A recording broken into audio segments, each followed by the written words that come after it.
মামুনুর সরকার। আমি গীতার নবম অধ্যায় 26 নম্বর শ্লোকটি বলবো।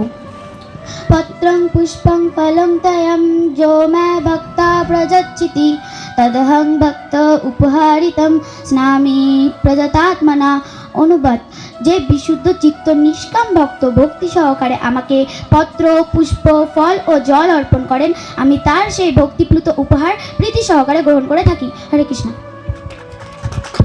হরে কৃষ্ণ। আমি গীতার পঞ্চম অধ্যায় 29 নম্বর শ্লোক বলবো। ভক্তারাম যোগ্য তপস্যা সর্বলোকে মহেশ্বরম সুহৃদা সর্বভূতানাম জ্ঞাতমং শান্তিমুচ্ছতি। অনুবাদ: আমাকে সমস্ত যজ্ঞ ও তপস্যার পরম থেকে ভোক্তা সর্বলোকে মহেশ্বরম এবং সমস্ত দুঃখ দুর্দশা থেকে যোগীরা জগতের থেকে দুঃখ দুর্দশা থেকে ভক্তি লাভ করেন। হরে কৃষ্ণ।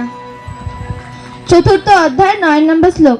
জন্ম কর্ম চমে দিব্যম এবং যো ব্যক্তি তত্ততম ত্যক্তা দেহং পুনর্জন্ম নৈতি মামেতি সহর্জনম।